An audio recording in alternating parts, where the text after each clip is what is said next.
Students, आज हम पुराने वही same sample question paper of science के फिजिक्स पार्ट के कंटिन्यूइंग क्वेश्चन नंबर 20 से स्टार्ट करेंगे। क्वेश्चन नंबर 20 एक्चुअली है क्या, पहले तो ये समझने की कोशिश करते हैं, फिर उसके बाद उसके बेस पे उसके ऑप्शंस पे जाकर चेक करते हैं कि कौन सा ऑप्शन उसका राइट आंसर है। Question number 20. Consider these indices of refraction. Glass 1.52, air 1.003, water 1.333. Based on these refractive indexes of three materials, that is, material are here, air, water and glass. Based on these refractive indices of three materials, arrange the speed of light through them in decreasing order. देखिए, ये word note करने वाला है, speed of light note करने वाली है और refractive index के बेस पे आंसर क्वेश्चन को हमको देना है। अब हम इसके लिए सबसे पहले कि कौन सा कॉन्सेप्ट इसमें इन्वॉल्व हो रहा है इस क्वेश्चन में, ये देखिए।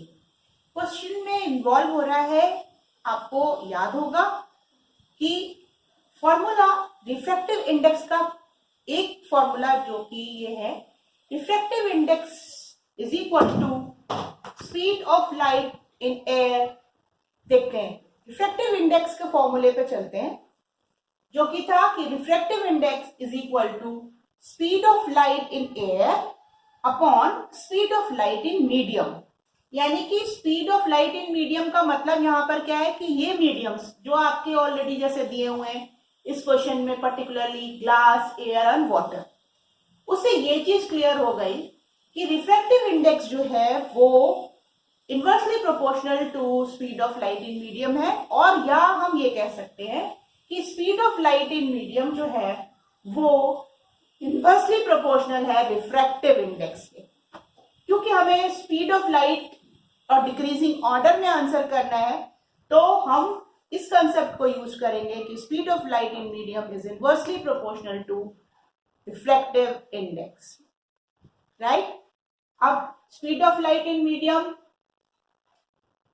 का आंसर देने के लिए हमने चेक करा कि रिफ्रैक्टिव इंडेक्स अब डिक्रीजिंग ऑर्डर में देना है, तो रिफ्रैक्टिव इंडेक्स जिसका सबसे ज्यादा होगा वो कहाँ आएगा, लास्ट में, उससे पहले उससे कम वाला और उससे पहले उससे कम वाला। यानी कि सबसे कम refractive index, speed of light सबसे ज्यादा किसकी होगी, जिसकी रिफ्रैक्टिव इंडेक्स कम होगी।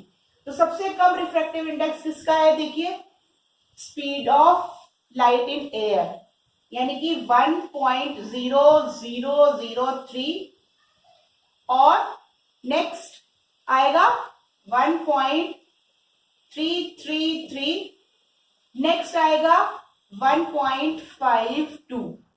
तो इस ऑर्डर को बनाने के लिए हमें कौन सा कॉन्सेप्ट, कौन सा ऑब्जेक्टिव इसमें, देखिए कौन सा सही option, that is option number C, air 1.0003 and speed of light in water 1.333 and speed of light in glass 1.52. This option is correct. So for question number 20, option C is correct. On the basis of this formula, speed of light in medium is inversely proportional to the refractive index of that particular medium. Done. Now students, proceeding for question number 21 of the same sample paper. देखते हैं question number 21 में है क्या। If a beam of red light and a beam of violet light are incident at the same angle, means कि उनका angle of incidence क्या है, same है, on the inclined surface of a prism from air medium and produce angles of refraction R and V। यानी कि red light के लिए angle of reflection R है और वॉयलेट लाइट के लिए एंगल ऑफ रिफ्रैक्शन जो है वो V से रिप्रेजेंट है। Then which of the following is correct, option A, B, C और डी। अब हम according to the question prism क्या डायग्रामेटिकली हम इस क्वेश्चन को सॉल्व करने की कोशिश करते हैं। देखिए, ये एक ग्लास प्रिज्म है इंक्लाइंड सरफेस ऑफ प्रिज्म पर देखिए इंसिडेंट लाइट फॉल कर रही है।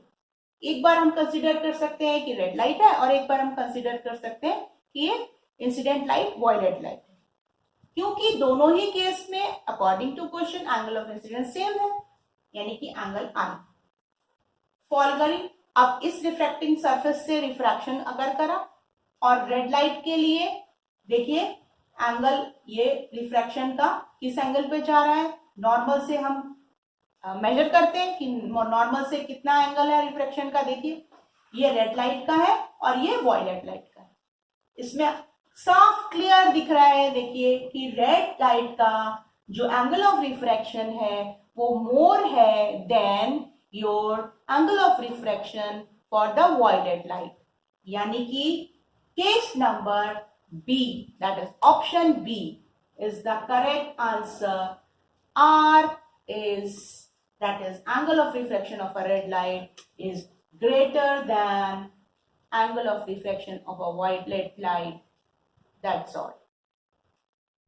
Yes students, आते हैं next question number 22nd one. Question क्या है पढ़ते हैं समझते हैं। Examine the above figure and state which of the following option is correct. और ये ग्राफिकल प्रेजेंटेशन है, ग्राफ पे बना हुआ है ये डिग्राम, और आपका जो वन स्मॉल बॉक्स है वो इक्वल टू 1 सेंटीमीटर है। देखिए यहाँ पर आपका ये जो डायग्राम है वो बना हुआ है, तो एक एक आपके जो ब्लॉक्स बने हैं वो 1 के बने हुए हैं, और यहाँ फोकल F पॉइंट बना हुआ है और ये C बना हुआ है, और ऑब्जेक्ट कहाँ प्लेस है आपका C पे सेंटर ऑफ कर्वेचर पर प्लेस है। और जब हम इन ब्लॉक्स को काउंट करते हैं तो ये 3 ब्लॉक्स के बाद हमें दिख रहा है कि F बना हुआ है।